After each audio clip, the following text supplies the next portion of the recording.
5, 4, 3, 2, 1, showtime!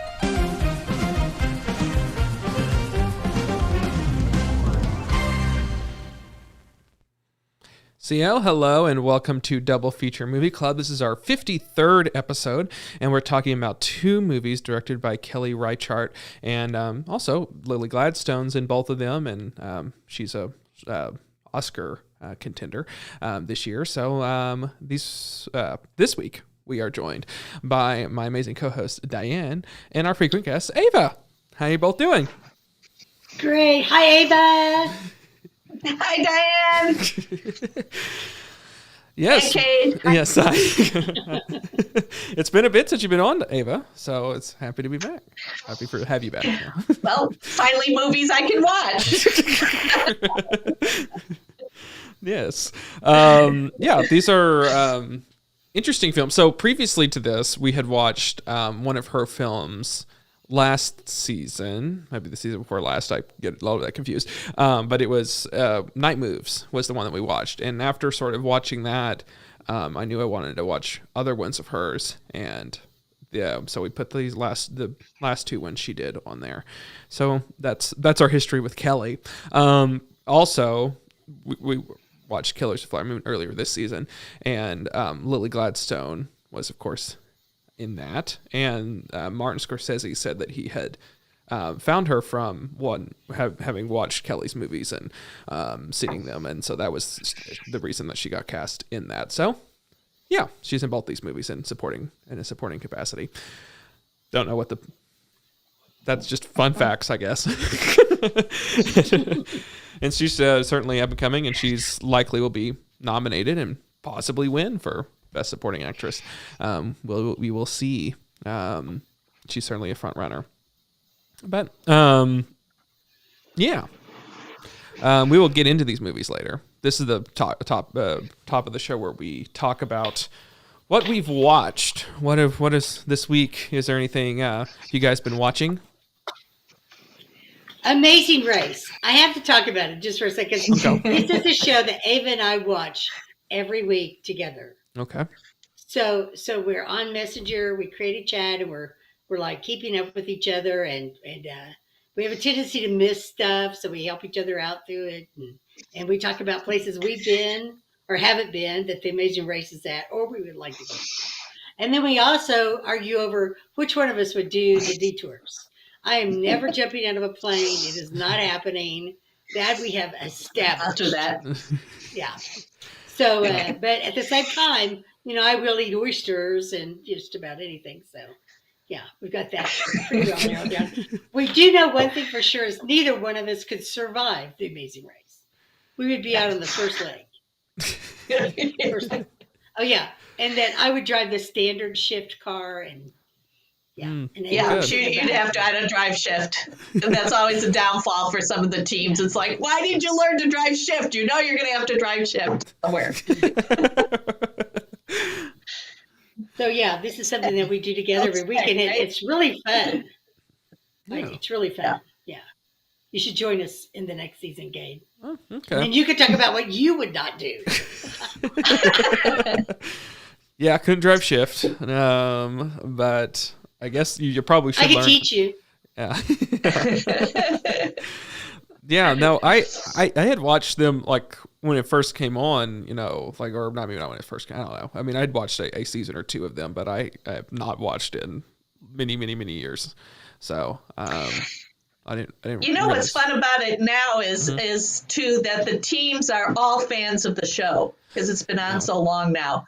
So they tend not to, they still fight. There's still, the couple teams that fight and all that kind of stuff, but it's not as bad as it used to be. That's what used to annoy me. You'd get somebody like really annoying and they play it up. And now I think the teams like know better. They know they're going to get skewered on social media if they're really obnoxious or so. So now the obnoxious teams are much less obnoxious than they used to be in the past. But there's still some. There's one dad and a daughter on now that Diane and social media and I are like, oh, come on.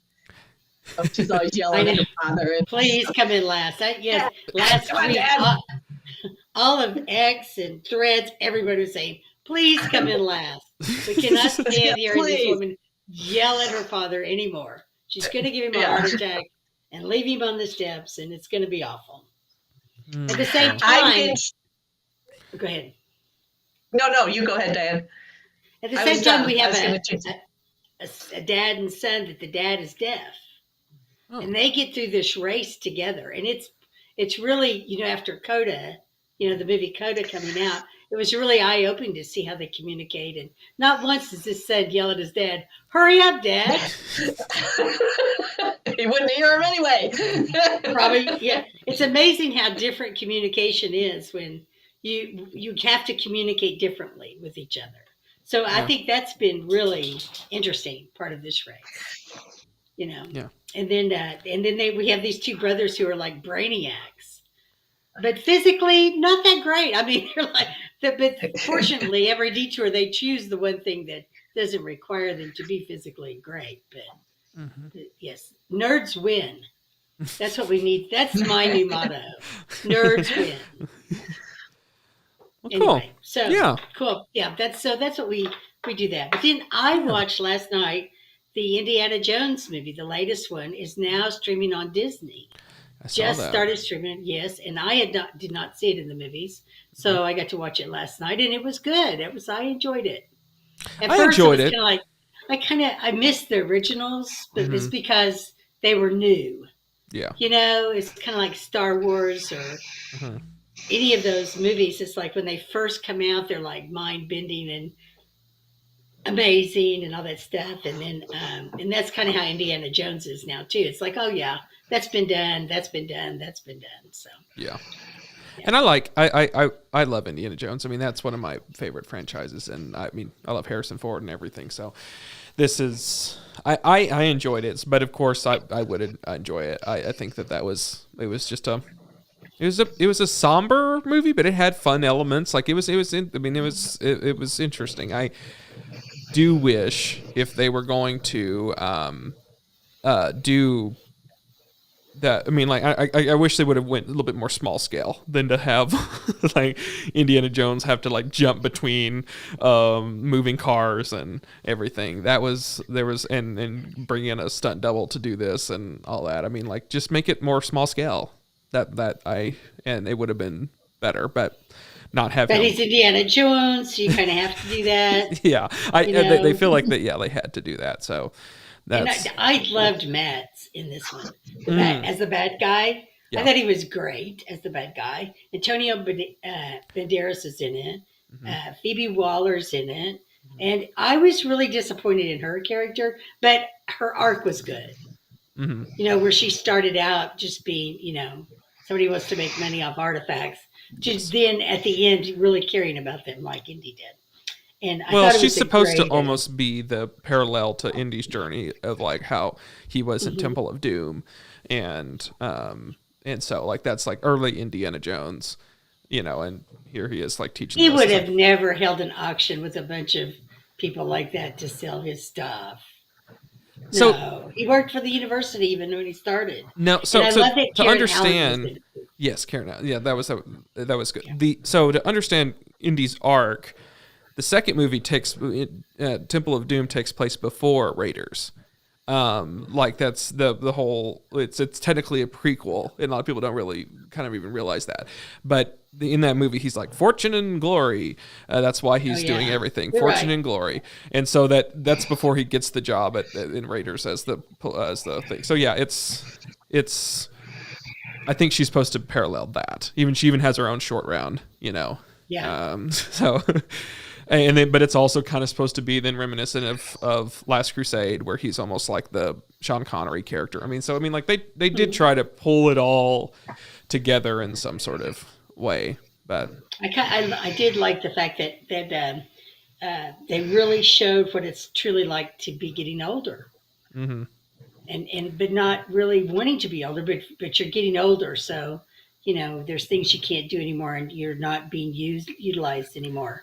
He's forced to retire, and all of that. And then when they do head back in time, he wants to stay because he has no life going back because he's been retired.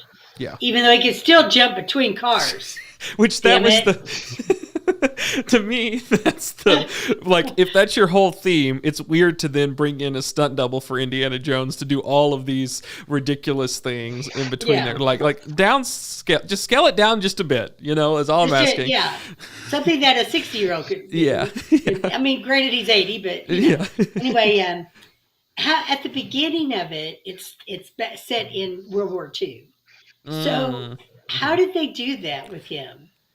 So some of it, the close-ups are all him. Then they put on the little dots and they DH him. They like put in like a face of his old. They have like a featurette where they kind of walk through it. The wide shots where he's running and all that's of course a double and everything. And they put his which they even do that later with a lot of it, but and put Harrison Ford's face on it. But yeah, they all this close-ups was modern day Harrison Ford, and then they just that was him. Amazing. I mean, you literally could not tell. This is what AI is coming to. No wonder the actors went on strike. I don't blame them. If you get a chance, Ava, watch it. It's really, really good. It says a lot about. I didn't even know it was out there. Well, it just started streaming, I think, yesterday or the day before. It was really, really, I thought it was a great movie for us. Are we octogenarians? What are we? Those of us who we're not. Those are the 80s. Octogenarians are in their 80s. So we're not quite there yet. I'm not quite there yet, but Harrison is. So it gave me hope for the future. It gave me hope for the future. 70s. Yeah. Anyway, I was. I have to bring up two shows that I watched: Lessons in Chemistry on Apple TV, and then the new Julia Child. And it was so interesting because, one's about a young, brilliant chemist and the one's about Julia Child. But they're both like, there's a theme that connects them, which is kind of like women's empowerment through shows, which I just never, thought of. I just thought, Julia Child's a real character. The other one is not. But still, that idea of that somehow empowered women that never even occurred to me. Julia Child was just always kind of a funny character, right? That they did on SNL, that they made fun of on SNL. So I really like both series, and both lead women are superb, especially the Julia Child. And she's a British actress, probably very famous, but I can't remember her name, unfortunately. Brie Larson is the other one in Lessons in Chemistry, and she plays a very almost autistic type character. And then, of course, the Julia Child actress is, dead on the voice and everything. So I would recommend both of those. Were very good. Are very good. I think they're both still. I don't know if the Julia Child still, I think, has some new episodes. I think the other one is done for the season, but I expect there'll be more seasons. Yeah. Well, yeah, I saw that advertised, both of them, so I've thought about watching them and adding them to my list, but yeah, maybe on our off season when I don't have so much. But they're not action packed. They're not any kind of action, but they're. I thought they were both very well done. Yeah. Did you see the movie with, was it Amy Adams and Meryl Streep? Or Meryl Streep about Julia Childs? I did. Julie and Julia. Julie and Julia. Really, really good. It is really good. I think I did. Meryl plays Julia Child, and she's great, and Stanley Tucci plays her husband. You guys should definitely watch this and compare them. I think I did see them, and I see the other one. So I'll leave it at that because I really don't remember it that well, so I won't compare. But definitely worth then checking this new one out. Yeah, The two movies I watched this weekend were outside of these two movies. I watched May December, which is on Netflix now. Oh, good. I'm glad you got to see it. These were two of my top movies I was looking forward to. So May December and Dream Scenario, which is in theaters now. So May December was wow. I mean, that was a powerful movie. I mean, I don't think it hit everything it needed to. I don't know. It wasn't. It didn't end up being as soar high as I had hoped it would be, but there are some moments in that is just gut-wrenching. We should have made that our movie for next week. Oh well. Oh no, not this again. No, it's a difficult movie to talk about because of the nature of what it's about, and it's just such a. I mean, wow, and I'll tell you the performance in a movie that stars Julianne Moore and Natalie Portman. The person who shined so much was the third lead. Was his name Charles Melton, I think. He is insanely good in this movie, and he should get nominated for it. Like, he held his own, and he was in these scenes with the two of them, and he acted circles around these people, and I just can't imagine. I mean, Julianne Moore is my favorite actress, or even actor that's working today, and he just soared in a way that I was just blown away by, so he should definitely get nominated.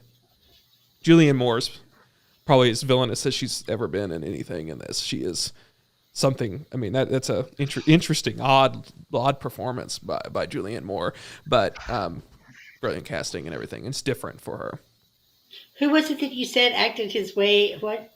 Charles Melton, I think is his name, something like that. He's the third lead. I've never seen him, to my knowledge, anything else. I don't recognize the name. No, he's Charles Melton. He was the third lead in that, and he was interesting. So this was it was directed by Todd Haynes, who produced Certain Women, by the way. So he also produces things, and one of the things he produced was Certain Women, which we'll talk about later. And then Dream Scenario is going. It's going to be in my top 10 most likely of the year. Nicolas Cage should be nominated for this performance. I said that just when he did Pig. This is routinely another thing that's like Nicolas Cage is at the height of his career as far as I'm concerned, as far as the performances that he gives. And this is one of the greatest performances of the year. It is extraordinary. And I loved Dream Scenario a lot. And it stuck with me in a way that, just we could have watched both those movies and talked about them next week. Dream Scenario is also another one that's just it's so difficult. I mean, like they both have like these really difficult things I feel like to talk about. But I say 24. It's really good. It's a really good movie, and it stuck with me a lot. I mean that was an interesting, really interestingly written character. Did you say is it also on Netflix? No, May December's on Netflix. Dream Scenario's in theaters right now. Oh, okay. Mm-hmm. I have to wait for the Dream Scenario one. Mm-hmm. It's getting cold. It's harder and harder for me to get out. Yeah. I've got to though. I've got to. I took off this last week because I had a project to finish it, but now I've got to. I've got to get going again. Anyway, okay. Well, cool. So I will take both those recommendations. Watch the one on Netflix, and then it's people are spoiling May December on Twitter and things, and I'm like, and they're putting screenshots, and they're like, this broke my heart, or this was the wildest line of the year, and it's like, why are we doing this? Right, don't do that. Please don't do that. I have not looked at anything about. I try to avoid any movie I want to see. I try to avoid all the press, all the stuff people say about it beforehand, because I don't want to have my opinion about it. And I will give you my opinion, Cade, but I don't want to hear anybody else's. Right. Yeah. So, yeah. That's after I see it. But it's loosely based on the Marianne and Letourneau, whatever. Yeah. And her teenage boyfriend, husband. Yes. It is, and it's about years now. Were you alive when that happened? I don't even know when that happened. So I don't either. I think it was a long time ago. In the movie, I remember it. In the movie, which movie is it about that? December. Which movie is about that? Oh, okay. So Julianne Moore plays that lady, and Julianne. Oh, wow. And she. I saw the trailer. I didn't realize that that's what it was about at all. Yeah. So So in the movie that took place in 1992, and the movie takes place. Sounds about right. And then the actual movie takes place in 2007 or something like I had to or 2015. It was some anniversary. I don't know. After she got out of prison. Yes, and they're together. So they're married. Yes. Her and the kid. Who does Natalie Portman play, or is that a spoiler? Natalie Portman plays a actress who is going to play her in a movie. And so she's coming here to understand. That's what I thought it was about. Yes. She's going there to understand this character outside of the tabloid thing and try to understand why she's the way that she is, and try to get the mannerisms and everything down of this person, and be able to accurately portray her in this independent film that she's playing her in. And it is... Well, now I'm more interested, to be honest. Mm-hmm. I like stuff that's based on real life stories like that. And there are lines, because in the conversation, I didn't even know this from all this, there are direct lines that she said in interviews that are kind of lifted and put into stories here. And it's fascinating. That's a interesting character, because the whole thing's built around this lady and how people are trying to understand her, and she's. I don't want to spoil anything. It was a huge scandal back then. Yeah, it was a huge scandal. Now it probably wouldn't be a big deal, but then it was. Sorry, go ahead, Diane. And she was really the way she communicated, the way she talked was stilted. Yes. And her phrasing was weird, Mm-hmm. and I mean, Mary Lou Letourneau, is that her name? Mary Letourneau, I think is the last name. But I remember when all that happened, in interviews with her and even interviews with him and her both, it was almost like she was Svengali-like in a lot of ways. So I don't know if that's how the movies portrayed it, but from just my recollection of the real event, she was really a different person. And Julianne Moore's doing this lisp, she's doing this really odd voice for this, and she has this kind of little girl voice. Yeah, that's how Julianne Moore's talking throughout this entire movie. Yeah. Mm-hmm. And it was almost as if she was what is it, the IBF, that religious organization that trains women. Oh, come on, the Speaker of the House wife, she's from that religion where they talk like little girls. So that they don't intimidate the men around them. What is it? Yeah. That's fine. Yeah. But no. That the family that kept having children, 19 and counting, all that. Oh. It's their religious that's where they. Yes. Yeah. It's a huge religion, by the way. Yeah. No, I mean, it was fascinating. And I highly recommend watching it. I mean, it is. It's a disturbing film, obviously. And Mary Kay Letourneau. That's it. Oh, yes. Yeah. And she and so the kid whom he was a kid during the time, and now he's this adult man. His performance is extraordinary, and that was who I was saying, and he deserves it. I mean, there are these scenes in this that are just wow. So yes, I would recommend people watching it. Just know that it's a. Oh, I just, when I was trying to figure out what her name was, I didn't realize, I had forgotten she actually had passed away. That Mary Kay, she had passed away in 2020. Oh. She was 58. Mm-hmm. Interesting. I know. I was going to say, did she approve of the movie or take part in the movie, or no? She's dead. So. That is probably why. They can do it. Well, and her first spouse had passed away too. Wow. she had kids from them, like 4 kids, I think, Mm-hmm. from her first marriage, and just dumped them. And that is in this movie as well. Yeah. Yeah. So just weird person. Yeah.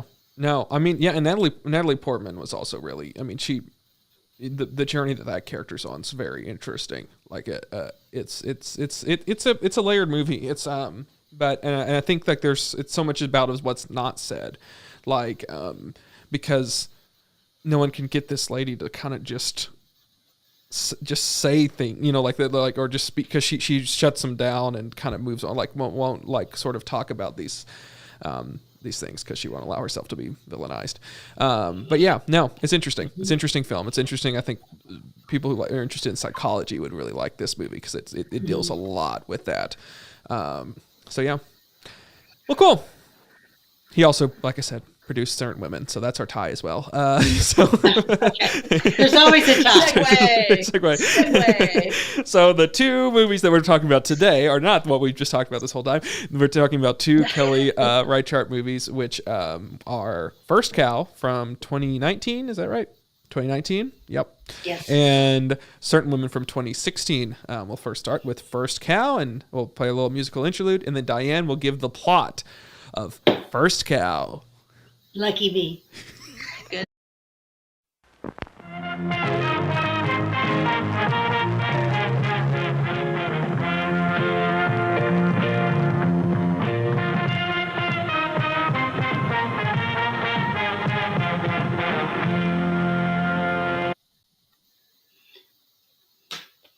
So, did you want me to give this description?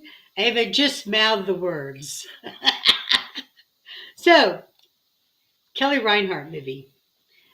The genre is called slow cinema, I found out this weekend. She recreates a time of when trappers were moving west in the United States. The movie itself is set in the Pacific Northwest. It looks to be around the Oregon area, maybe Seattle or Washington area. The movie itself is about 2 men who happen to meet in this wilderness that become friends. The first guy is called Cookie. He is a trained cook that has joined up with this group of trappers and is providing meals for this group while they make their way west. And he meets a guy named King Lou, who is has escaped from a band of Russians that want to kill him.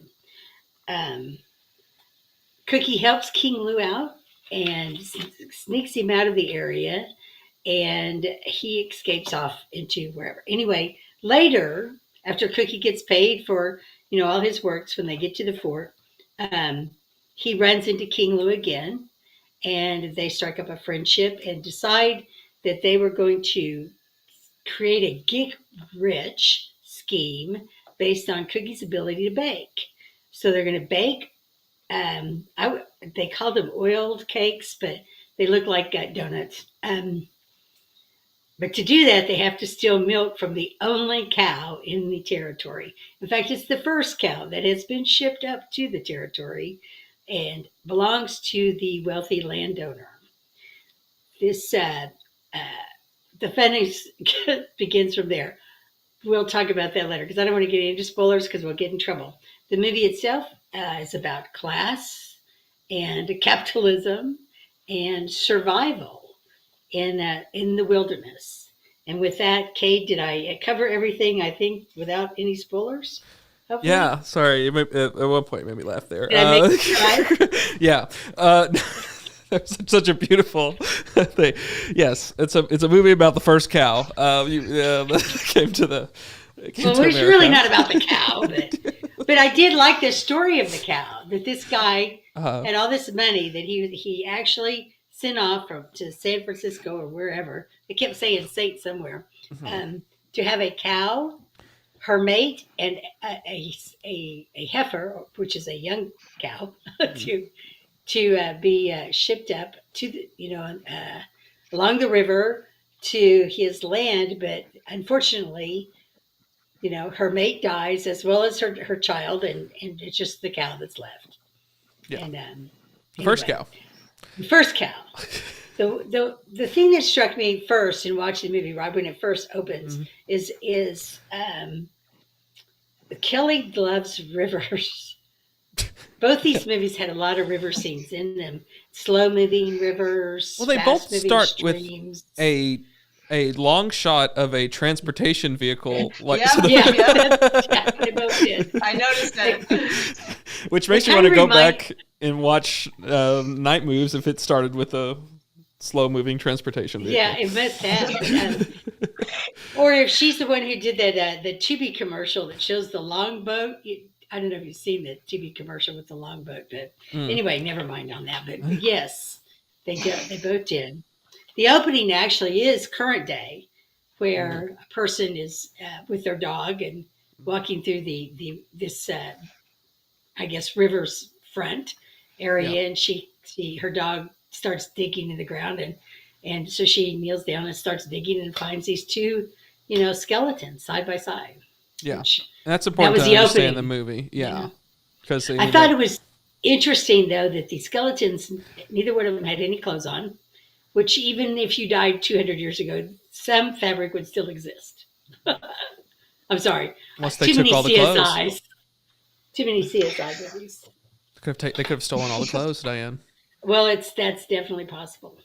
But anyway, so that's the opening sequence, and then it switches over to Cookie is looking for mushrooms in the forest that has not been corrupted by the environment yet.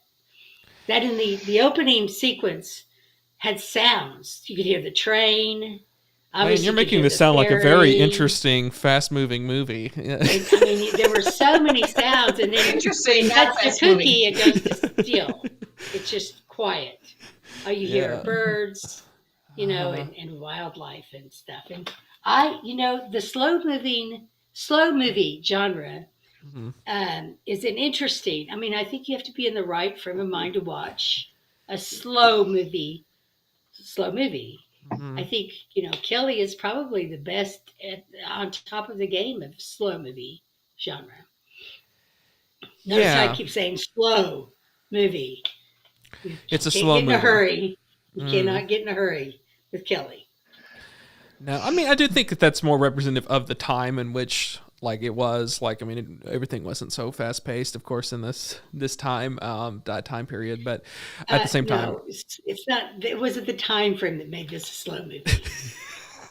Just so you know, because the second movie we watched is more current, and it's still slow. So it's faster.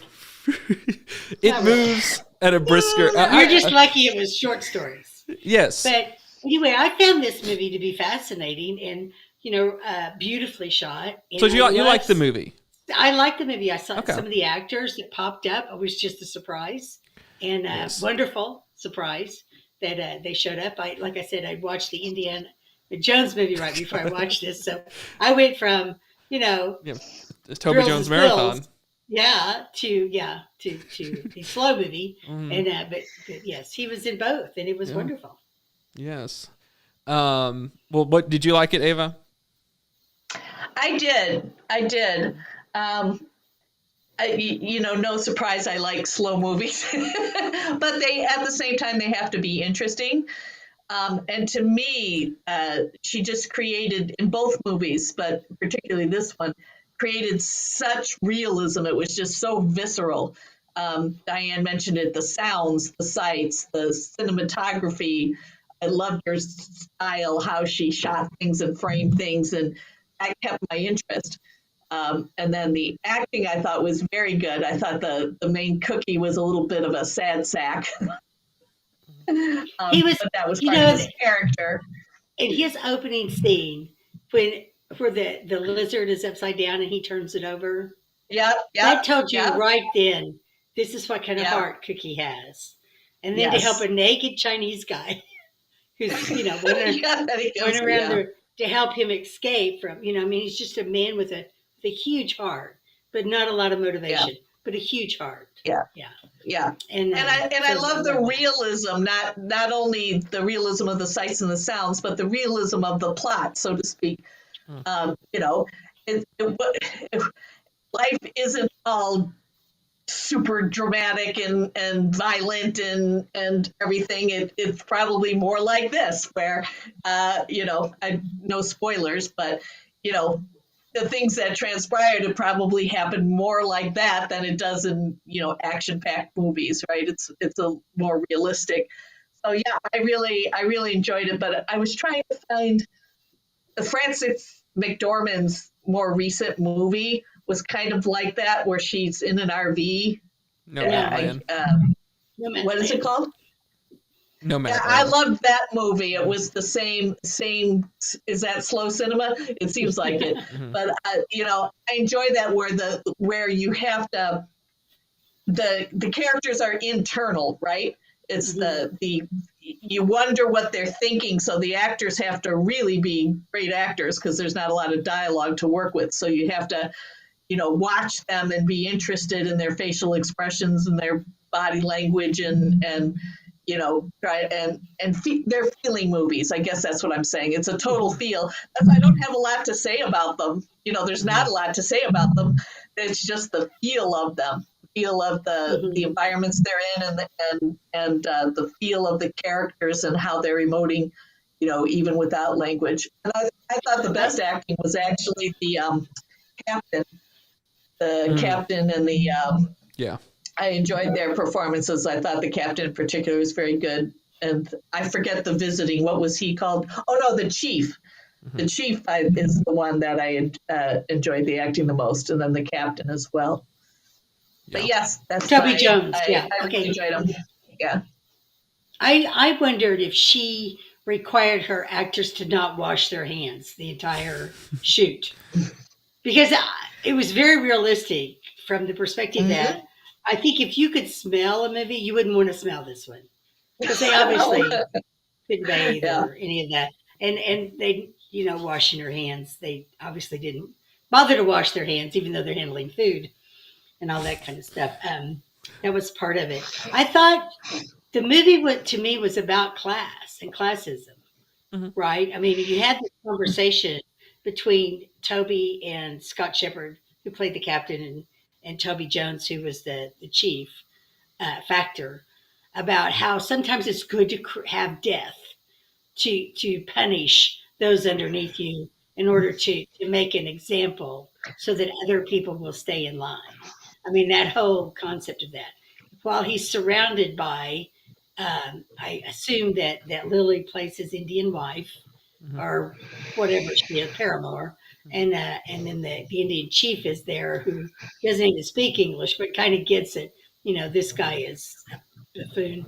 Anyway, so I think it really covers the whole concept of class, and that Toby Jones character, the chief actor. Let's let that pass. The ocean liner had to pass there. I didn't hear it. No, I bet not. Anyway, he was okay with tracking them down and murdering them for stealing milk from his cow while he benefited from the product that they were able to produce with that milk. Now, that is your typical capitalism, to cut off my nose to spite my face kind of capitalism. Instead of just saying, hey, you know what? I should take a percentage of their earnings and let them keep the milk. But no, he got to make an example. Like the hackers, like they hire the hackers, right? Hacker breaks into something important, computer-wise, and then the companies hire them because they obviously proved their skill. Yeah. No, I like that, Diane, and it's fascinating on the point where there's not that many people, right? Very few people compared to modern cities, right? Where's he going to find another baker that could bake him this confection that he loved? I mean, it's not going to happen. Right, and there's still this classism, even with the scarcity of the population. Yeah. The only thing that I thought was disappointing in this movie, while I loved their depiction of the Native Americans' dress and and what they did, with their hands, and obviously they're selling, what they could produce, to these trappers and stuff. I was really disappointed that Lily was only in 2 scenes. Yeah. Actually, 1 scene, but 2 places in that same scene. I was so disappointed. Yeah, very late in the movie too. Yeah. Here, I know. I thought, where's Lily? And then I kept thinking, I don't want her to be in this movie if it's not going to be a good ending for her. Because we are in the land of men at this point. Mm-hmm. Yeah. Well, it's weird. Like she even had like that moment where like her and then that other lady like talk and and it just like gave you a glimpse of that. Like, I don't know. There was and you didn't even know what they were saying. You knew that Yeah. they were making fun of the men that just left the room. But come on, count us in. Bring us into that. Yeah. But it really wasn't about them. That I get that. I was just it's really about early capitalism. And here, like in the very beginning of America, we came in there and we did that and took this beautiful thing and turned it into something that we could make money off of. I honestly thought it was more about friendship, though.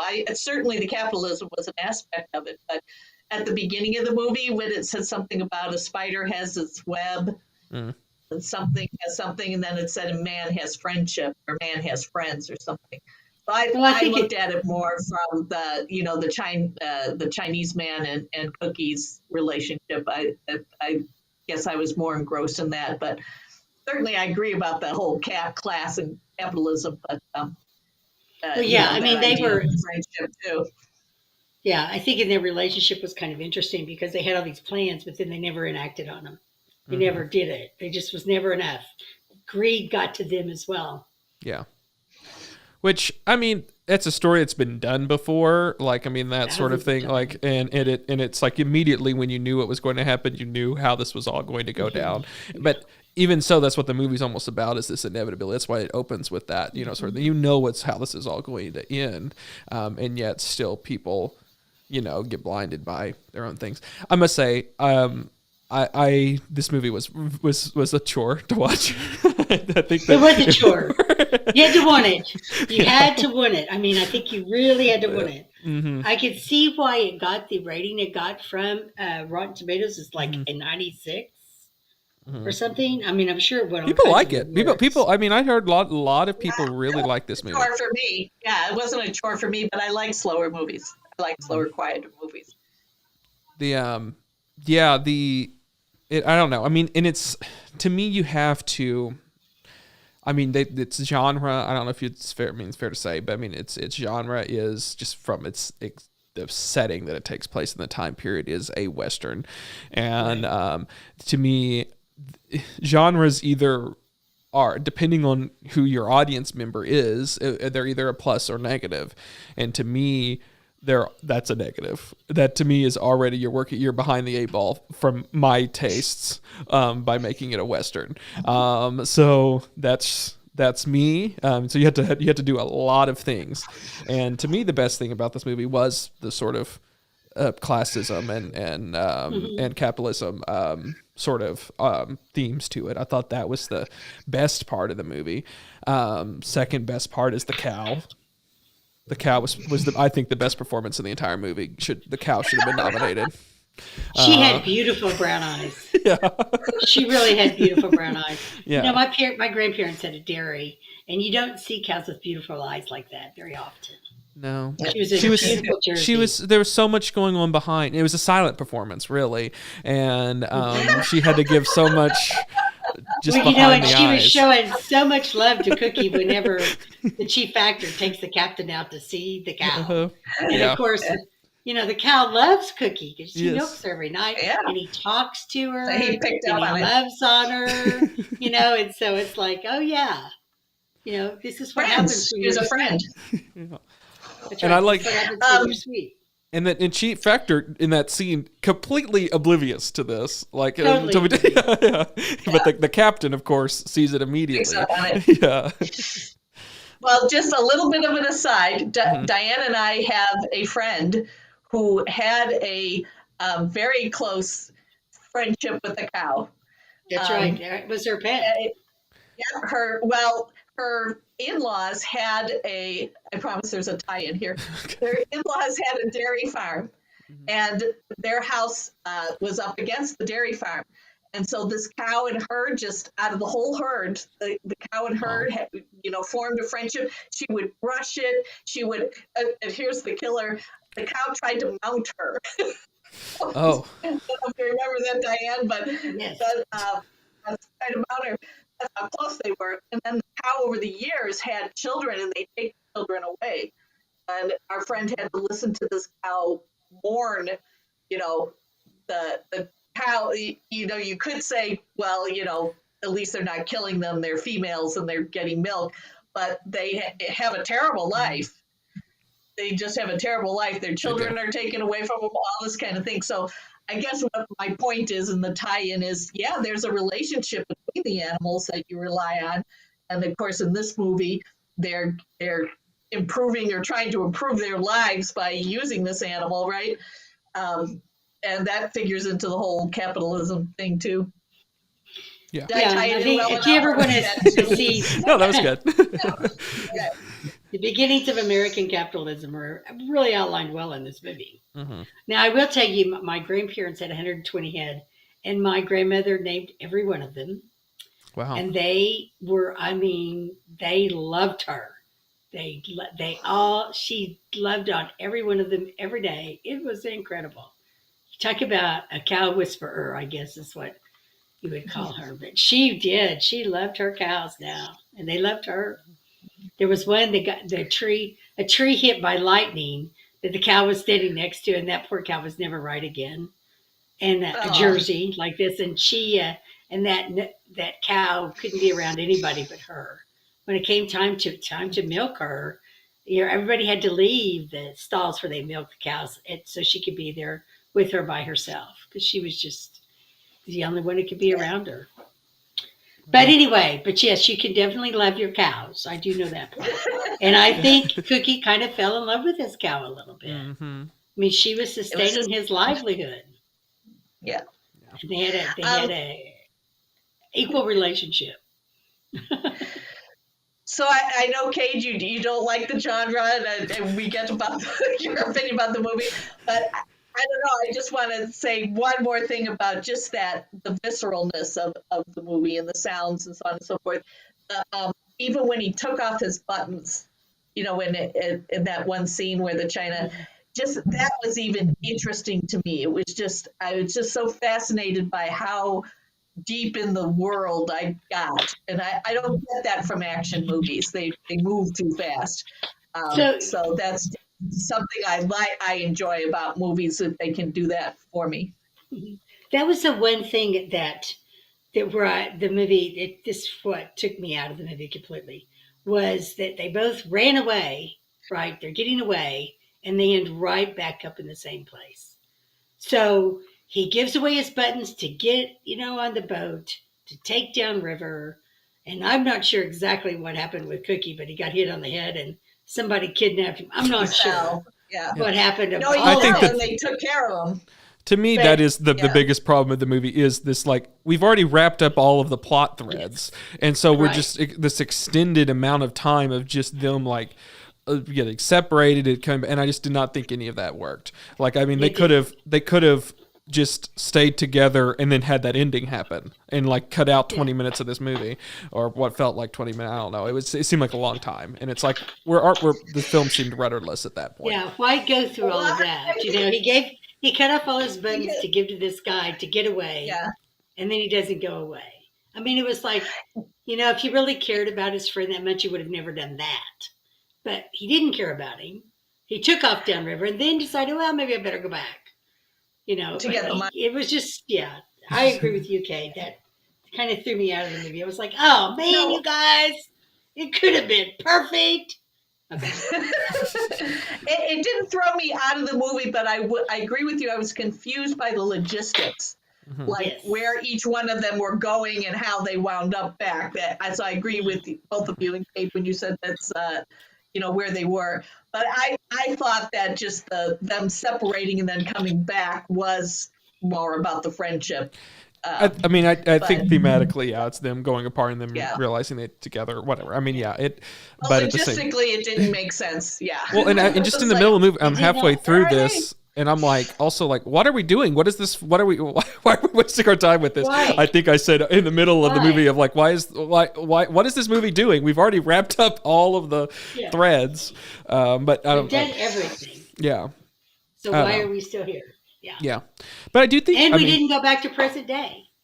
No, we didn't. Which, I mean, I do think that was, I think, nice because you didn't have to. Yeah, I mean, like it was, you already knew what was going to happen to them, and so it just kind of, I think that part worked really well.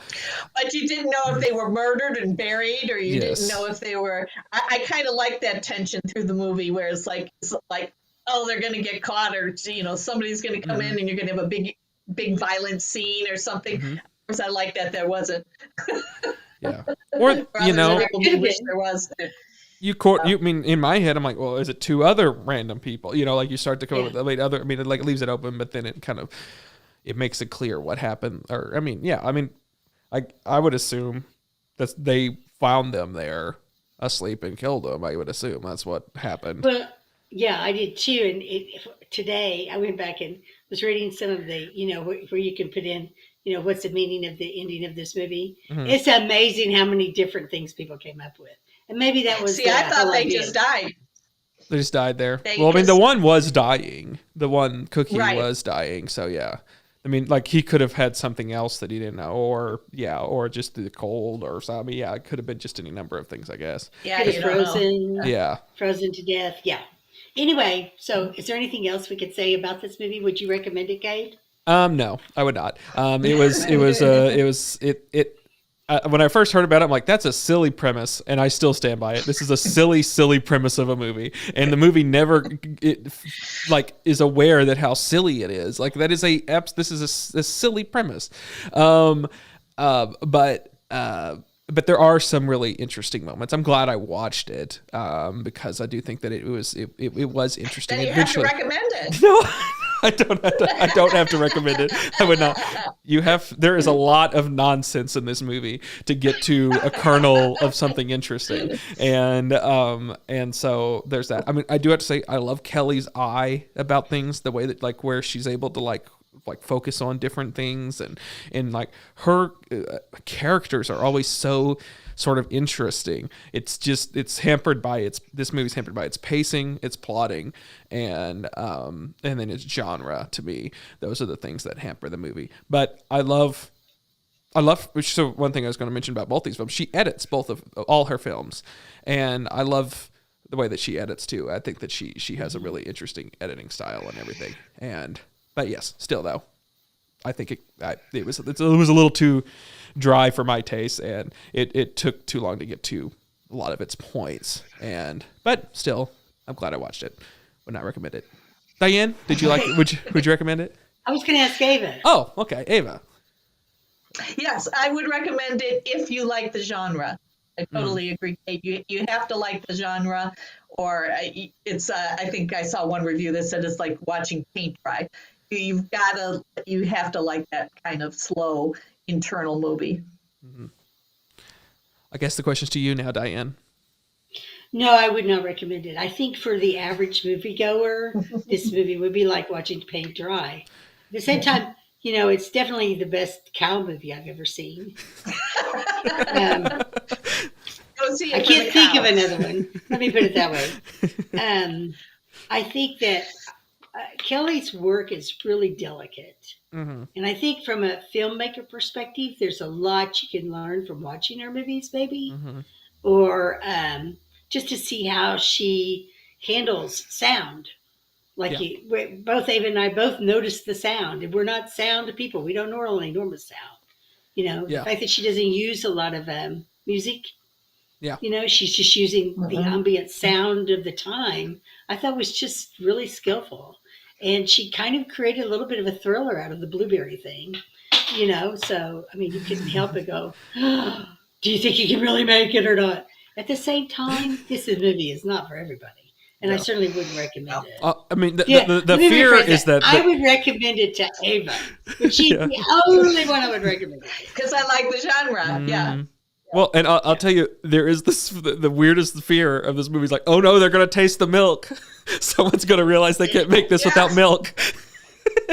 That is the tension for most of the movie. Yeah. But that's cool to me. That's cool. It's like these guys would not have known how these things are made. I know, yeah. I mean, they were drinking whiskey that came from just a brown bottle. I mean, literally, you could pass anything off as whiskey. Well, you just and then immediately you thought that like Toby Jones when he comes in his dapper attire, oh, he's gonna know. He's gonna. It's his cow, his milk. He knows what milk tastes like. He brought this cow over here for that reason, and so he walks on over there and he's like, "Let me try it." And he's like, "It reminds me of London." Not even remotely coming up. Yeah. You know, that didn't surprise me either. I do think that when the two ladies are sitting on the couch, they're talking about the fact that whatever that guy made required milk. They knew. They were the only ones who knew that it required milk. I'm pretty sure. But they didn't even taste it. They took it to the other room and then they went out to see the cow. Yeah. That took me out of it a little bit. It's like make a big deal about, oh, he made it. Well, it's probably stone cold now. They take it to the kitchen and then they go out to see the cow. I agree that was, well, I think it ended up being about the cow more than this pastry that was making, like ended up being that what sold it was this, how the cow, what you assumed that this pastry was what was going to be the whole thing that was going to cause the whole thing to crumble, but it ended up being this relationship that he had with the cow, which I do think was interesting. Like she makes so many interesting choices in her films and like these things. I mean, so there are moments like that soar that are wonderful. It's just it takes a long time to get to it. The other thing the last thing I'll say, but I guess that it made me very interested in, because I had I'd looked this up before, but I always just find it so interesting just because of how, you know, the world is now. You can get any sort of food and any sort of, and we just think of animals and food as everywhere, but like during this time, there were things that were American. There were foods that were, if you look at like the Columbian trade and the idea that like there were some things that were in America but that were not in Europe, and like they were discovered and they were taken to Europe, and then there were things that are of course from Europe that weren't here in the Americas, and that this was like a cow. We just think of them as all over America. They were not here at all. Horses, there's a lot of things that were not from here, and just like there were things here like potatoes. I would just always assume that Europe had potatoes, but no, they was from the Columbian trade. So they're chocolate and different things. So that was one of those interesting things where I was like, okay, let me just look this up again, because I do find that all interesting to think about. Okay, so they didn't even have this at the time, and it came from the New World, as they called it. Yeah. Yeah, there were no horses in this movie. Yes, yeah. A Western with no horses. It's because the horses hadn't made it up to that part yet. Yeah. But Big had and a lot of dogs. And I kept hoping, gosh, please, Lord, don't let anything get killed. Ava's watching this movie, don't let it get killed. She loves bacon, but you don't need to show her how that happened, how bacon happens. I muted it when the pig was squealing. I muted it. I didn't even want to hear the pig squeal.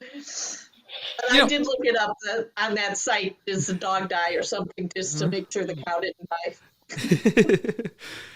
Yeah, no, I mean, it was really, violence is just is hinted at, and it's a threat, but it's never shown in the movie. And then the actual last thing, because I wanted to talk about your sound thing. Yes, the sound in all of these movies are amazing, and I don't have almost every movie every week. I have to turn on the closed captioning just to understand what people are saying of a lot of these movies. And I did not have to do this for either one of these movies just because of how well mixed and how well recorded all of the sound was in these indie movies. And it's just like, finally, a movie where I don't have to do that because I can just hear it because it's just mixed and made right.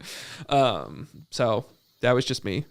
Just wanted to give her applause. I was at Thanksgiving dinner. My brother and sister-in-law and I were talking, and we were talking about how we have turned closed cap. I said I turned closed captioning on because for our show, I want to make sure that I actually know what they're saying to each other. And I have found that there's a lot of times where the spoken word is being drowned out by these soundtracks. Absolutely. And my brother said, absolutely, because I thought maybe it's just me and my hearing's getting worse.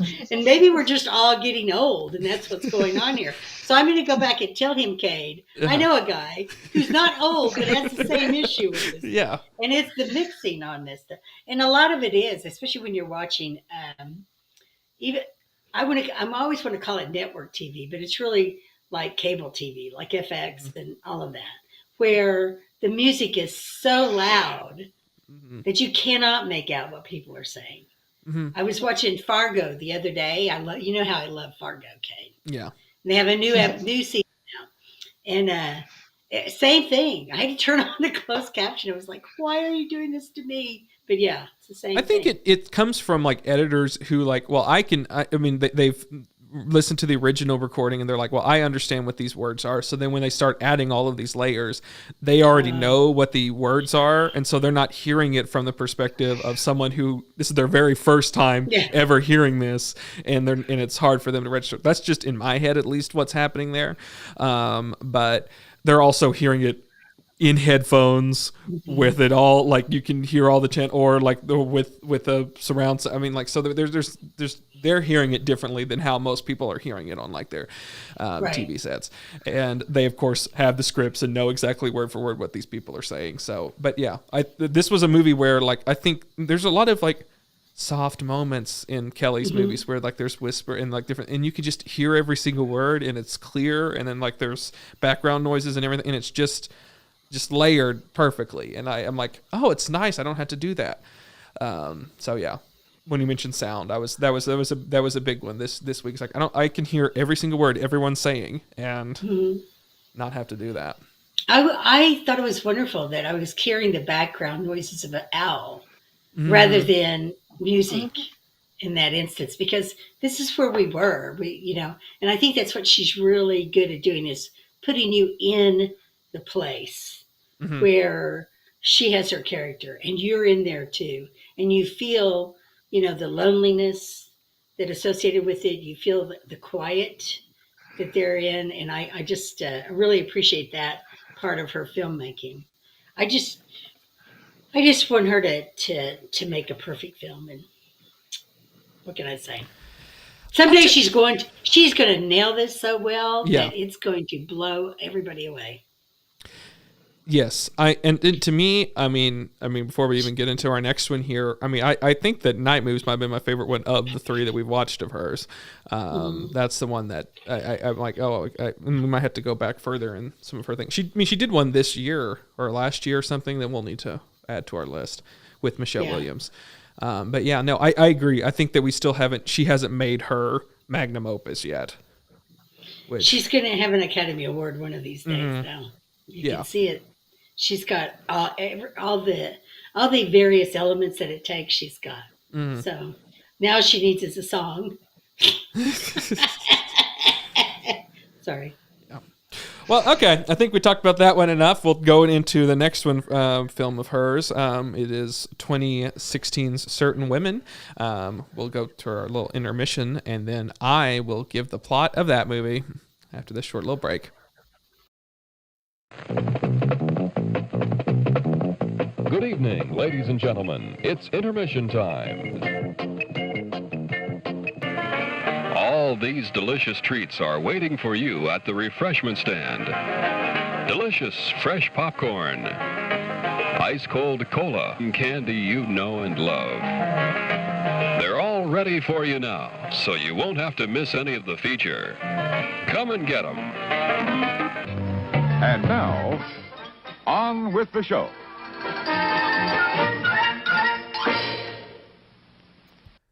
Okay, now here is the plot of Certain Women. It's from 2016, of course, written and directed by Kelly Reichardt. And so this movie tells three different stories. They're kind of like, it's a telling of almost three different short films in one movie. And then they sometimes weave together in different ways, but they are told in 3 distinct parts.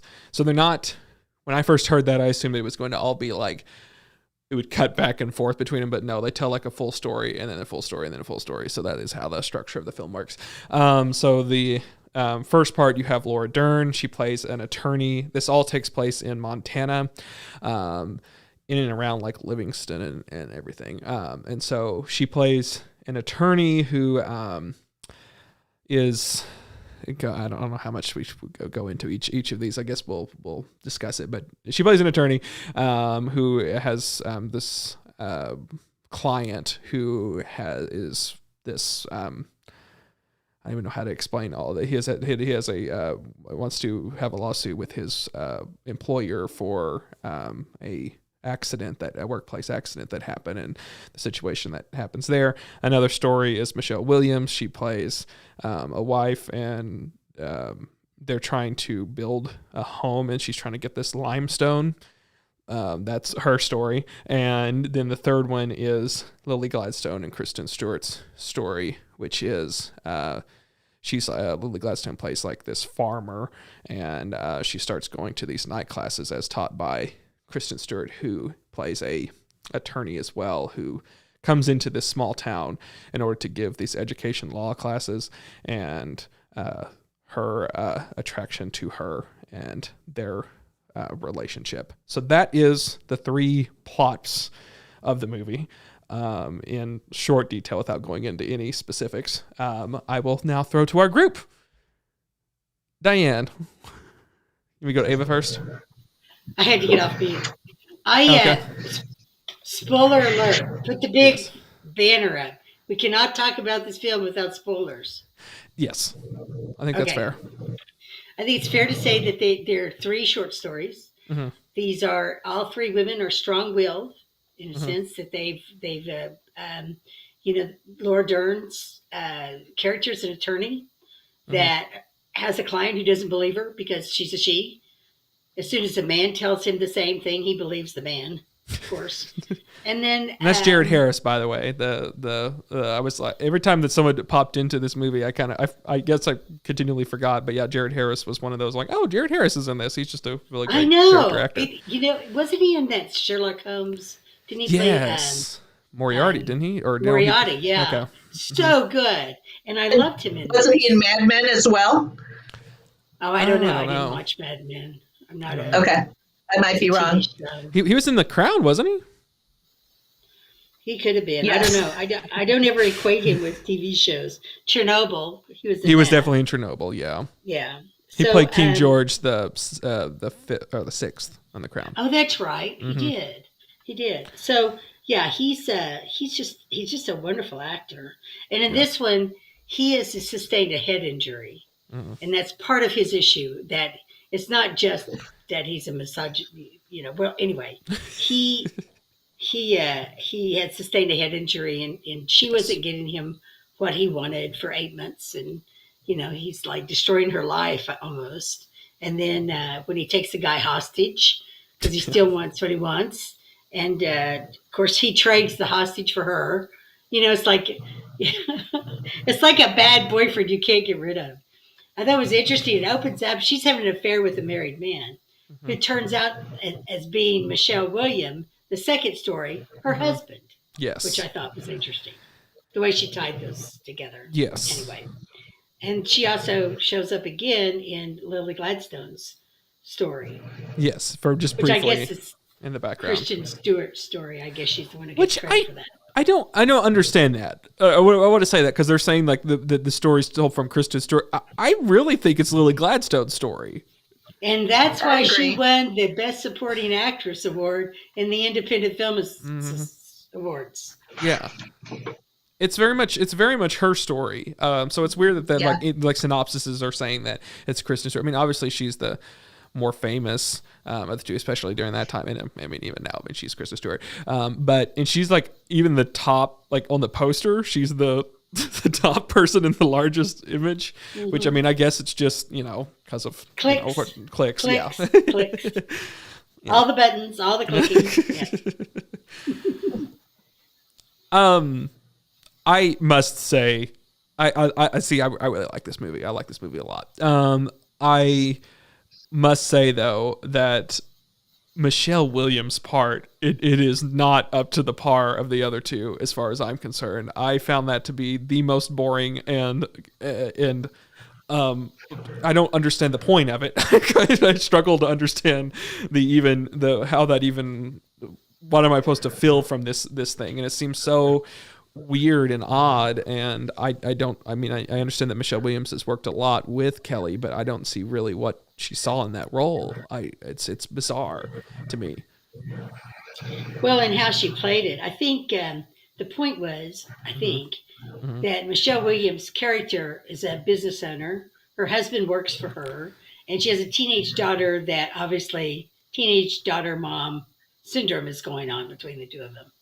And so, I think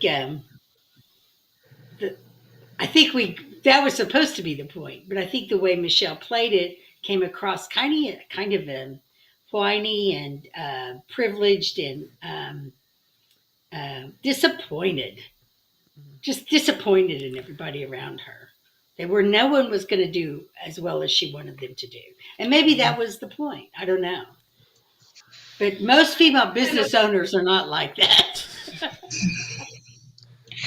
I kind of felt like Michelle Williams of the three was the most locked in prison. I think the point of these characters is that they're struggling to be happy. Frankly, I don't know if you put it that simply, but their worlds, they're trying to find people to connect to, and Michelle Williams has given up. Is how I took Michelle Williams. The other two, they had hope. They were reaching out. The other two storylines, they were, well, I don't know, Laura Dern, so to speak, but she was trying to understand. Well, she was trying to understand her client, right? She'd had enough of them, which, it was scary. I would have ran from that guy as far as I could go. But she was really trying to have empathy and trying to make a connection and trying to do her job and do the right thing. Michelle was just kind of like, I'm done. I just want to get a new house out of this. And, there's nowhere I can go or change things the way, to make things any better. So I thought that's why her storyline was more boring. And then the third one, of course, there's a person who's trying to make a friend, or more than a friend, it's ambiguous, but trying to reach out and trying to make a connection with someone and have, to make the loneliness less. It's a lonely landscape. It's inside and out for all those characters. So, yeah, I think that to me that that was good. I like what she said. To me, that was the real point of the movie was loneliness, because all three of them are lonely, and they're I don't think Laura Dern would have reached out to that crazy client if she wasn't lonely. I think that was part of it. She had dumped by the married guy who in Michelle's world, she was lonely. In reality, she's trying to build her dream home, and everyone is like working, or her husband is working against her in that sense, but in a gaslighting kind of way. He's like, oh yeah, let's do everything we can for mom, and then face to face with mom, it's like, well, if you really don't want to sell this to us, it's okay. You don't have to. Let me just gaslight my wife a little bit more right in front of her, and we'll make that happen. So, she's dealing with this guy who's just like gaslighting her. And so, and the loneliness of being in a relationship, when you're married to someone and you're lonely, that is the worst feeling in the world. So I think that's really hard to portray. If it was easier to portray, we would have more of it in movies, and because that's real life. That's what real life is like when you're in a marriage where you're being gaslit, that stuff. Anyway, and the last one, the story is really about Lily. It's not about Christian's character at all. Christian's character's obviously got a full life, and she signed up for something she didn't really mean to sign up for, because she's obviously maybe not smart, but she has a full life. But Lily Gladstone's character has nothing. She's working on a ranch, taking care of horses and living alone throughout the winter because she's more than likely right outside Jackson Hole, and the people who own this land aren't going to be back till the spring. So she's totally alone. And even when, everything about how she's portrayed on the ranch is just stellar. The long empty stall or the walkway between the stalls, the clomping on the wood, how hollow that sounds, it's repetitive. It's like you do the same thing every day, and it's this really hard. Yeah, mundaneness. It's mundane, and it's this hard manual labor, and it's just over. It's the same thing over and over again in this desolate. I didn't get that space. as much as that it's so desolate that she's so alone. That she's, she is by herself in this situation, and she's going to be. And so she just by happenstance goes into this classroom because she's following other people because she's that lonely and looking for a connection with anybody, just to sit in the back of a classroom to hear other people talk. Yeah. And then the idea of like none of those people turn around and even acknowledge her. Yeah, they didn't acknowledge each other either. Well, they said they know each other. They said they all knew each other. She said, "Let's introduce ourselves," and they all said, "Oh, we all know each other." But yet she's sitting in the back, and they don't have a clue who she is. Yeah, they completely excluded her, and like she was invisible. Which is, a lot of people feel that way. I know I felt that way. Yeah, on the meetings and stuff. By myself back here, going, "Oh yeah, let's all talk about so and so's, nephew passed away. Let's all send her a card, and so and so's, this person's in the hospital. Let's all send her a card, and yada yada yada, and all this stuff." And I'm sitting in the back, and my mom had passed away 4 days earlier. Nobody said a word. Yeah, because they didn't bother to know. So I so totally got that. I was like, I know that feeling. Well, and the fact that they were part of a group. Oh, absolutely, yeah. And I mean, to further that with that group, all of their questions were very much about themselves. They were like, here she is, like developing a whole lesson plan each week over a topic she knows nothing about, and she's giving this whole plan, this whole lecture, and then they're like, okay, but how does this relate to me? And because I guess they're all teachers. How do I fix my problems? Yeah. Is it really okay, kids, talk to me this way? Yeah. Which, so that was that. I just found that to be very humorous. Of like, they have no questions about what she's saying except for how does this relate specific. Here's my specific grievance I have. Yeah. No, I think the movie just had it was very interesting, and the Lily Gladstone portion was heartbreaking. You just felt for her so much of just someone who just silently just wanted someone, and here's a person that.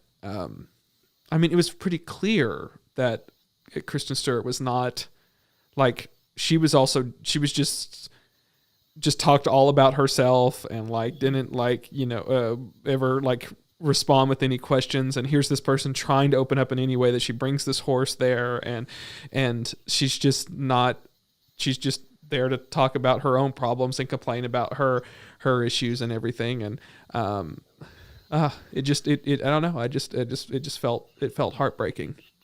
It did. Of the three, that was to me the most heartbreaking. Yeah. Of the three. And when she's driving in the truck, those four driving back, so she finally finds her and they have a connection, and you're waiting to see, does Kristen Stewart like call the police because she's stalking her, or is she? But she turns and she acknowledges her, and they have a conversation. But then it's obvious that that's the we're on spoiler alerts anyway. Yes. So it's the end of the movie. Spoiler at the beginning. We're not going to continue with the relationship, and so then her drive back, that was the most heartbreaking, and she played that so well. Well, and the fact that Kristen Stewart didn't rejected. Yes, but like in that conversation, the fact that Kristen Stewart wasn't even like being like polite, like even like just being like, oh, you drove like there was just, she could have like like done anything to. Can I have your phone number? Yeah. I mean, or just like or even just talking about the drive or why or like because she knew why, but she didn't want to. like it was encourage her in any way, and like that was it was heartbreaking. It was heartbreaking, and you're right. And the whole long take of that whole drive back of just that was moving.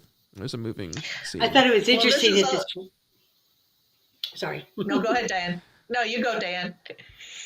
I thought it was interesting that they found a ranch, to film this at, that had a corgi as their ranch dog. Yes. Because that dog, they didn't train that dog to chase after that little four-wheeler that way. Mm-hmm. That dog did it already. Mm-hmm. So that dog came with the ranch. It wasn't like this dog is part of the ranch. Mm-hmm. You could just tell. Well, like in that scene, whenever she's transferring the horse and doing all that, the dog, the dog's in the corner and he's just watching her. Like in any other scene, a dog would look at the crew that's all around or do everything, and I was focused on how this dog was just enamored with what was happening on screen, which is like, that's not, I don't know how if they train the dog or if that's just what he's used to looking at. I don't know. Just the dog didn't acknowledge the fact that there was a whole film crew on the other side of this thing and all these lights. The dog came with the ranch. I think that's a smart idea. Came with the ranch. It's so funny, Diane, that you bring up the corgi, because I was just going to say two things. First of all, corgis stunningly are herding dogs. I don't know how they got there. They're the shortest legged herding dog that exists. They are herding dogs, strangely enough.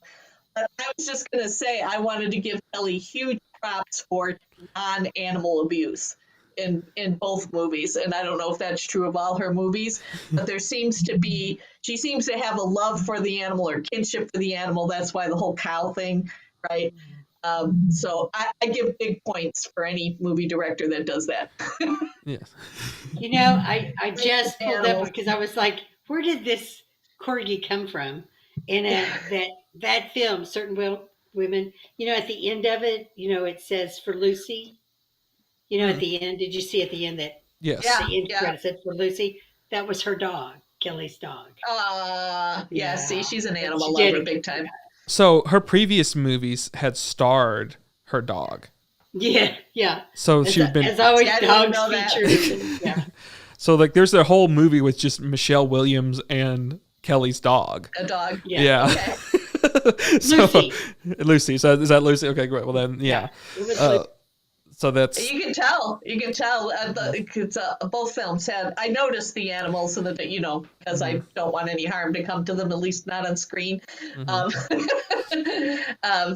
ever, but you know what I mean. Yeah, you could feel that her movies are so visceral. They're just so feeling. Mm-hmm. She has she has a way of capturing the landscapes of things, and there's just so many, and then just the human emotions and the unsaid. I mean, she has you can feel her movies, and I think that's something that's very unique and very hard to do. And that's I went to Yellowstone this summer, and of course, it's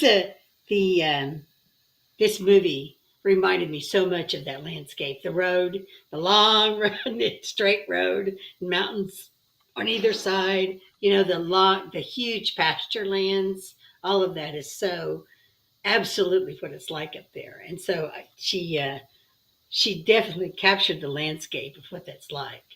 And I kept thinking, this has got to be outside Jackson Hole, not far, because, you got a ranch that has no owners around anywhere. It's hired somebody to come in and take care of the horses in the winter.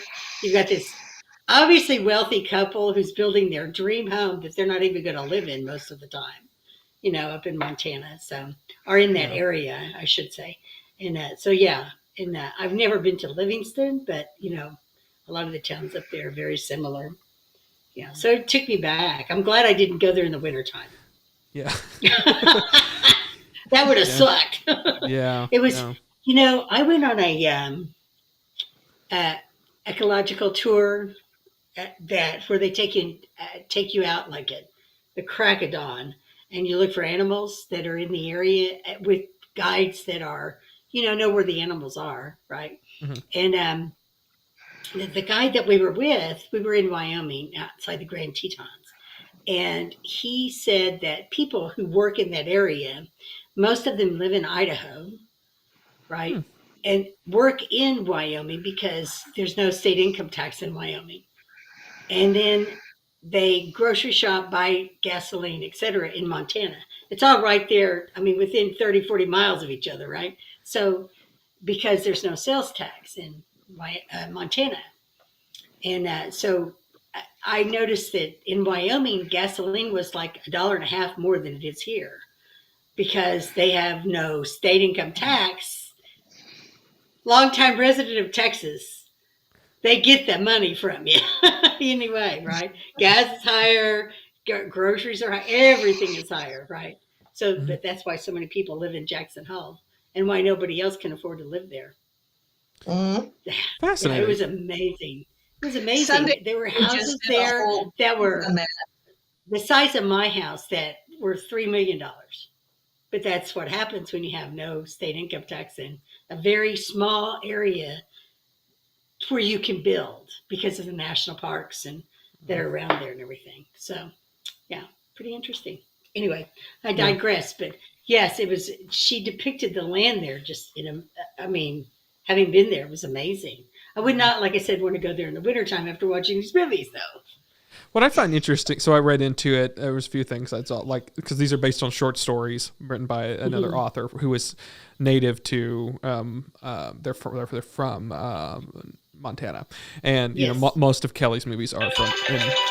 Oh, I did it again. I forgot. Okay, sorry. Most of that alarm.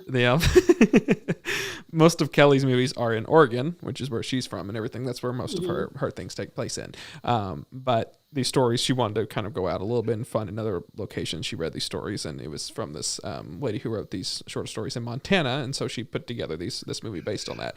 And I guess all of her stuff is generally set around Helena, the capital of Montana. And she decided when she was scouting around in Montana that Livingston was more the vibe she was going for. So I guess there's enough of a difference between Helena and Livingston that there was a different vibe that Kelly said she was going to make all the movie in and around that area more. Probably cheaper too. Maybe. Who knows? I mean, it's given the time period in which they had to have shot this, I would imagine shooting there is a nightmare. And like that, just of like, there's all this snow on the ground, but you never see it snowing because like they probably couldn't shoot in the middle of the snow. So like, I mean, I can imagine that was very difficult to shoot in that time period. But well, kind of, you know, they obviously were not in the middle of winter because you would have seen their breath, right? Yeah. So it wasn't freezing. But she did say in an interview that she gave that the wind made it very difficult. I bet the wind did. I didn't even think about that. That's crazy. Yeah, well, yeah. And she uses a lot of ambient noise. I mean, you know, so how do you keep the wind out of a shot? You know, you'd have to put up walls, but even then you can't. How the people just talk. I mean, that would be very difficult for her. I don't even know how you would do a lot of it. You'd have to like set it on because there's a lot of exterior things that like. I mean, I think of like that Kristen Stewart, Lily Gladstone when they're outside with the hordes, like everything like that would be a difficult scene to shoot. I mean, a lot of different things.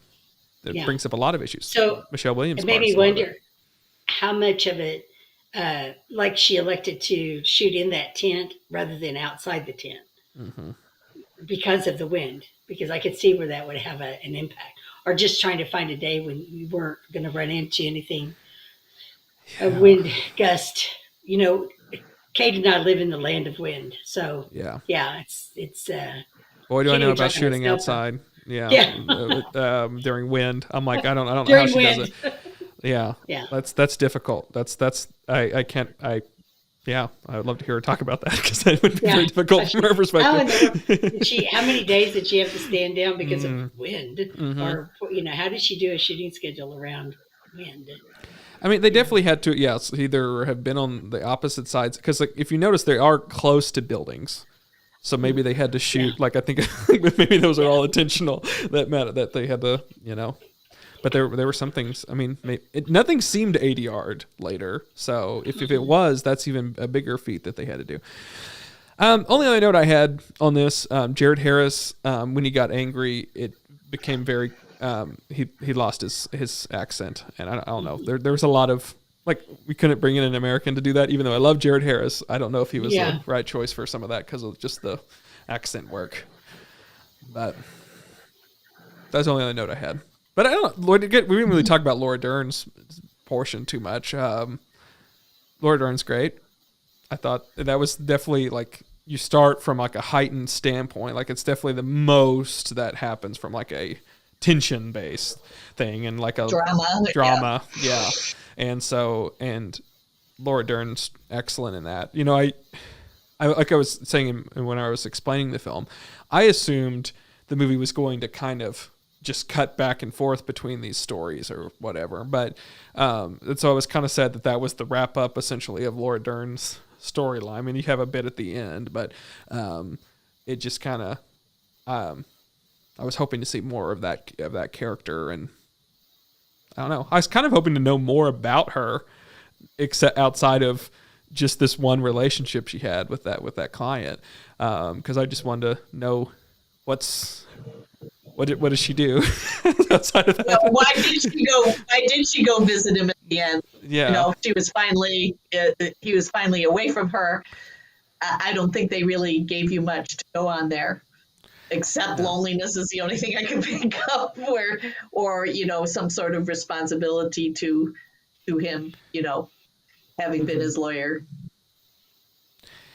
Yeah, I think initially it's almost safer for her to go along with the thing than to have a deranged person that knows where you live and where you work, like, you know, to kind of antagonize him. Yeah, don't antagonize, because I mean I get it from that, but then why continue maybe more of that of just like we gotta, you know, keep this at bay or whatever. Are you that lonely? Are you really that lonely?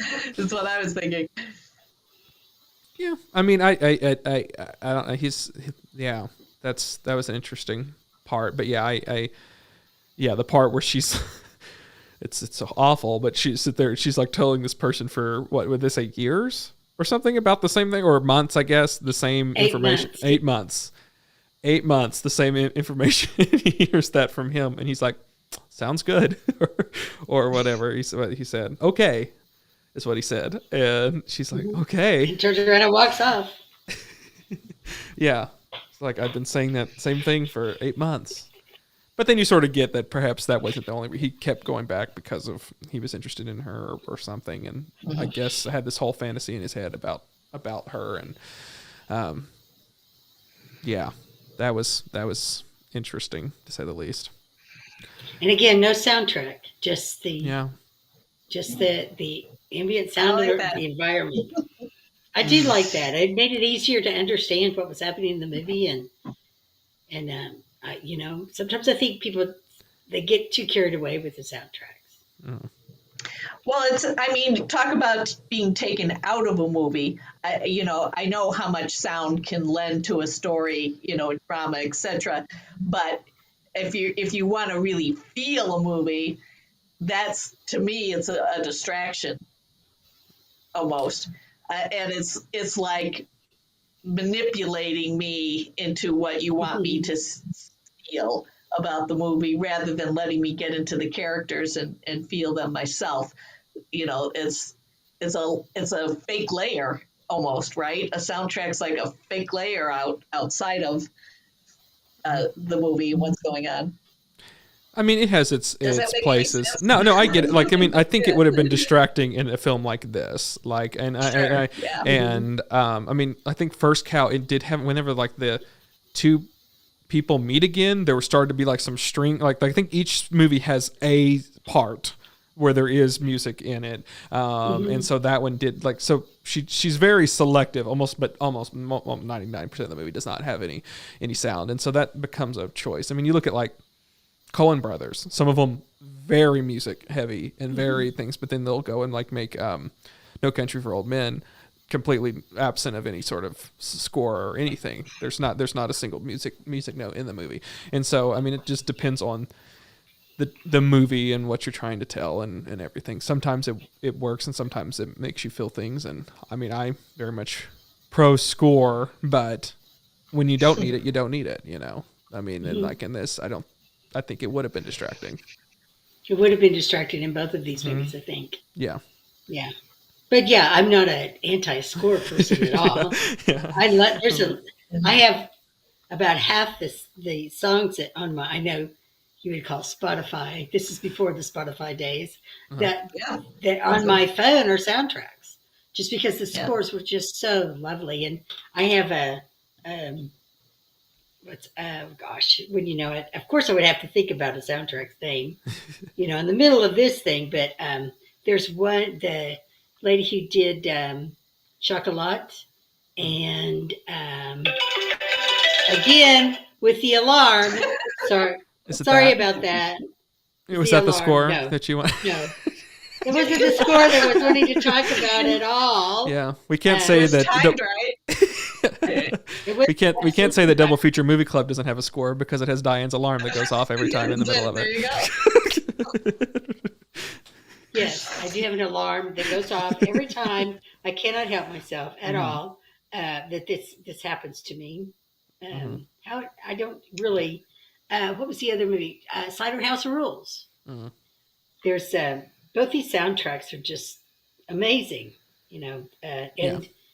Well, it becomes with whether you want Kelly's films are all about realism and being in these moments and being like and making it seem like you're really in this moments and like these people are real and this place is real and everything. And then other films are presentational in nature, that they're almost like here's a piece of entertainment or whatever, and it's meant to be like a movie, you know, per se, and it's meant to be here's a presentation of a thing. So they're different styles. And then there's musicals. there's musicals, which yeah. I know how much Cade loves those. I don't get Portman. what. Sorry, Rachel Portman. Oh, okay. Is that the composer? Yes, and she's won some awards, but I literally the soundtrack to Cider House Rules would put that on my Bose headset when I'd get on a plane, you know, because this way people don't talk to you when you have a headset on, and would put that on before the plane even took off, and by the time because it was so calming and so beautiful, and I just loved it, and I probably loved that soundtrack more than the movie. Oh. So there's some soundtracks that are, you know, I think add to a movie or can make a movie, and then some that really take away from the movie. So, and some that are standalone as a soundtrack, and you know, you're like Green Card is that way. Has some wonderful classical music in it, soundtrack. So, and I don't even connect it with the movie anymore. It just was, you know, wonderful music that I discovered through the movie. But I don't connect the songs with particular scenes or anything like that. So I'm sure there's like whole university level classes about this. probably. Soundtrack and use of soundtrack and yeah. Well, so Diane, would you recommend this movie? No. No. I enjoyed the movie. Don't get me wrong, but yeah, Okay. no. I always try to look at it this way. If I'm going to recommend a movie and a person watches this movie, what would I want them to say to me after they've watched it? Okay.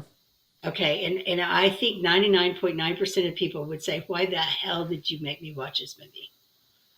Because I don't think, it's not for everybody. Yeah. It's just not. It's you know, she is really... You have some pretty angry people like coming to you, Diane. I'm like, how dare you waste my time with this filth? Well, I don't know that many filmmakers, Cade. In fact, you're the only one I know that's truly a filmmaker. And I think she is a filmmaker's filmmaker. Yeah. I think that her editing, the way she did, I've learned so much from you, Cade, in the last 2-3 years, but the way she puts her films together and presents them to the audience is definitely something that every filmmaker would appreciate. But I'm not sure general audiences would. Would you recommend it to me? Oh, yeah. Like the last one? But you're the only person I would recommend it to. So, Ava, would you recommend this movie? She's going to say yes. This one was actually more borderline for me, but it's this exact same thing as the last one. You have to like this genre. So if Diane had recommended it to me, I would not hate her. Of course, I would never hate Diane, but you get my point. Yeah. You wouldn't say, why would you recommend this? Yeah. I recommended both these movies to you to watch with us. And I definitely appreciated both movies. But there's something about the genre, like I said, like I'm sure I tried watching certain women years ago and think I turned it off just because I wasn't in that mindset.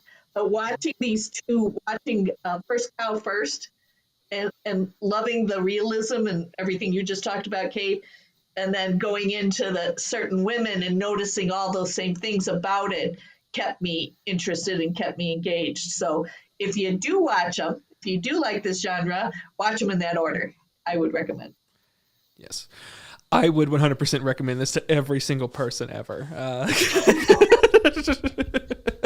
And if you come at me and ask me why, I say because I think it's great. I think these are just some of our greatest, actors in a movie in which that they're given really great things. I mean, given if it was just the Lily Gladstone, Kristen Stewart thing as a short, I would say it's one of the greatest shorts I've seen because I just love that section so much. And then I do like the Laura Derns. I do think it could have done more. I mean, to me, jettison out the Michelle Williams section and give more to both of them and kind of have it interwoven. I'm changing the movie completely, but if they made these changes, you would recommend the movie. If they made all of these changes, no, I would recommend it anyways. And that would be my qualifier. Would be I'd recommend this movie if you're a fan of Lily Gladstone and to see how she came into focus for Martin Scorsese. Mm-hmm. Because it was that performance had that quiet undertone that she really pulled off in Killers of the Flower Moon. Mm-hmm. Just absolutely was that you could just see this. It's almost like we were watching, the daughter of the Killers of the Flower Moon character, just because she was so much younger. Yeah. She did this role, but she did win a Best Supporting Actress award in the Independent Film, awards, which is, some people think are more prestigious than the Academy Awards. Yeah, I guess. The indie guys do. Indie guys do, yeah. I thought Kristen Stewart did an amazing job. And that's the only award that this film won was her. Yeah. I think that was interesting to me too. Is from a film perspective, the only award that anyone won out of this movie was her. Yeah. And I think, once again, this is another win for Kristen Stewart. I think that she was great in this movie a lot. I think she was excellent. I think that you had... oh, yeah. She was in this movie, right. Yeah. I think you had to have someone in which you immediately understood from an audience, okay, yeah, Lily Gladstone's obsessed with this person. That makes complete sense. Oh, I see. If you were a fan of, I see. Okay, I get it now. I'm just dumb. I will say I am not a Kristen Stewart fan, but I thought she was good in this movie compared to others I've seen. And I'm not a fan. So I wouldn't go to see it. There went your chances of ever being on Double Feature Movie Club again. Well, Ava, it's been nice having you. No. Suddenly, boom, goes black. Yeah. Oh, something happened to the feed. I don't know, huh? No. I mean, we have a storied history with Kristen Stewart here on this podcast, so we have to mention her over and over again. But no, our most watched episode of the year was our Kristen Stewart double feature, as we learned. Our most listened to from the podcast. Not our most watched on YouTube, but our most listened to here, if you listen to the podcast, was the double feature of Kristen Stewart that we did earlier in the year. So click. Click, Let's click. click on some Kristen Stewart We're here. gonna- Make sure you do it now, Kate. Yeah. You will. we have to keep Hashtag. doing hashtag. I used hashtag Kristen Hashtag. Stewart on this on our post that There we you had here. go. So we're gonna have Even to. though she was in this movie, 5 minutes maybe? She was second billed under Laura Dern and got the largest Just image. amazing. And had the On the least poster. time on screen. Yeah. And really just phoned it in. She did not was phone the it most in. amazing She did to me- not phone it in. Okay, you're right. She did because she ate a hamburger. I did She not ate a say that. Diane said that. She Fake ate a flag. hamburger, which let's face it, have you ever seen Kristen Stewart eat a hamburger on screen before? I had not, so it was She impressive. had a grilled cheese too. And I know. she needs many more. All I could think of is like, of course she's cold, because she was always wrapping her. She was always cold. It's like, you need to eat a sandwich. You need some more. You need some more padding. You need some more insulation. She's so I think thin. she's fine the way she is. I believe, women can come in any. I thought she was vegan, so that's why I was. Oh, impressed that well, she- it could have been a fake meat of some sort. I don't know, but That could have been anything in that hamburger. true. Could have been a veggie burger. She certainly nodded down, so yeah, Yeah. it was impressive. And she offered her the other half, and she didn't take it. And then she went to a convenience store and got a frozen burger to eat. That's a lack of self-confidence there. Yeah. Mhm. So, yeah, sorry to bring it down, but that was another heartbreaking moment of the movie. Well, the fact that you could recognize that it was heartbreaking because it is about women. Mhm. There are traits that there are things in it that I think women probably relate to more than guys would necessarily, and that is one of them. Not eating in front of your love interest is something that women do. They don't. I mean, you don't. You might drink some water, but you're not going to eat in front of somebody that you're trying to impress.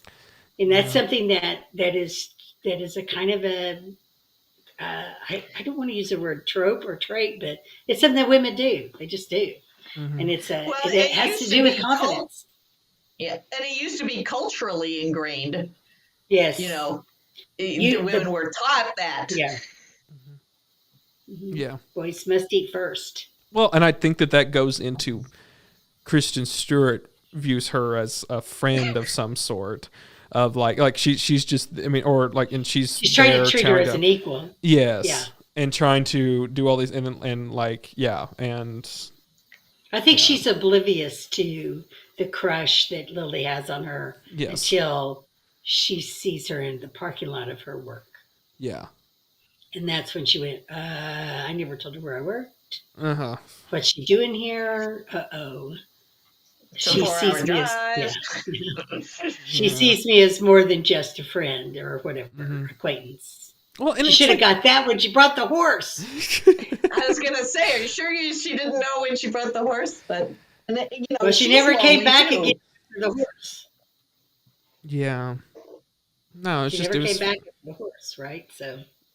Yeah. Well, and I mean, at the same time, I do think that Kristen Stewart was just like, she was just all about her own problems and her own self, and she used this person who was interested in her just so she could have someone just to like talk like all of her problems, dump all of her problems onto, and all of these things, and just came. And go to the diner before she had to drive back 4 hours again. Yeah. So again, just some sort of companionship out there in the wilderness. Yeah. Yes. Well, and the fact that she like asked her to come every week to this educational law class in which she had nothing, like she got interest, nothing from this. Yeah. And she's like, well, you could come to this every week. It doesn't matter. And it's like, Heartbreaking. Yeah. Well, anyways, that is Certain Women. We try to wrap that up 17 times. We talked a long time about that, but it was I really liked the movie, and I would recommend you to watch it. I think it was really interesting. Next up on Double Feature, we're going to do we're going to go into preview time. So stick around, and we'll preview next week's coming attractions.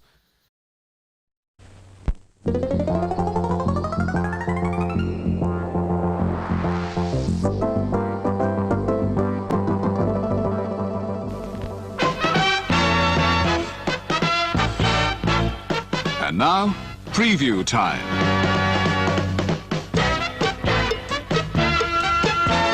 When it comes to entertainment, you can't beat a good film.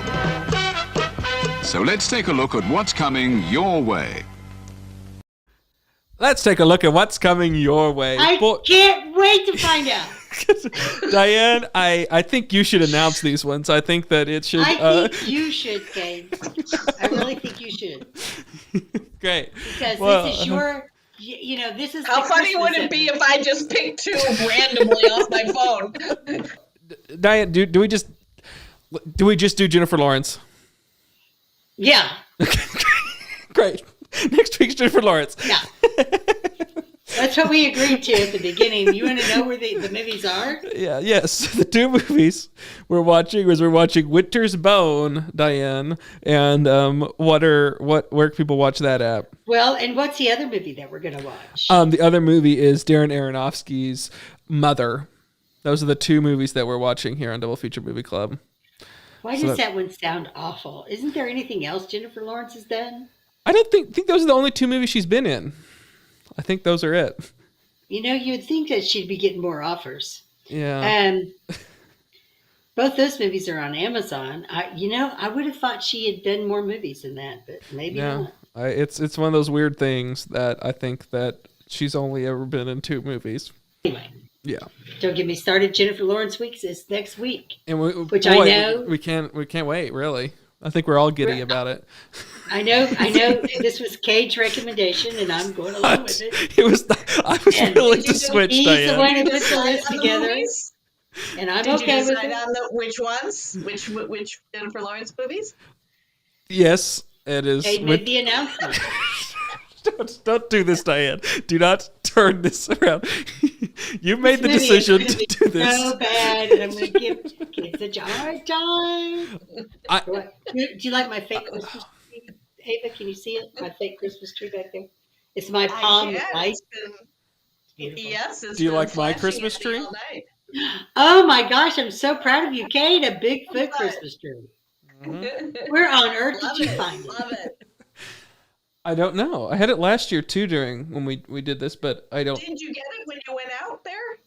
When you went to the festival? It's a great question. I don't honestly know where I got it from. I just have it now. You said you did. I don't think we got it there. Would you get one? So this one here is from the Bigfoot Festival. That one is. And then this one might be from a different year. I don't know. I know I gave you one. Oh, it's $15. It wasn't that one. It's on the back.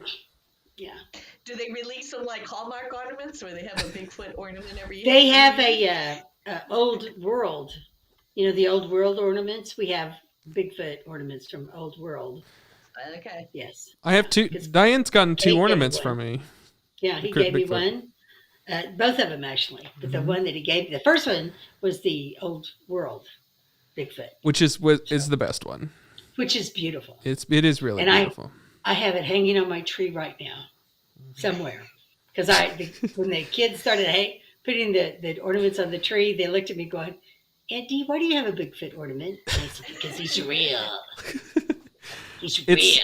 It's a giant ornament, and it's gaudy, and it's covered in glitter. I know what to look for if I'm out in the woods looking for scat. Mm-hmm. I know where to send the scat to get it tested now. And that kit only costs $100. I have it on my Christmas list. I'm hoping Cade gets it for me next year.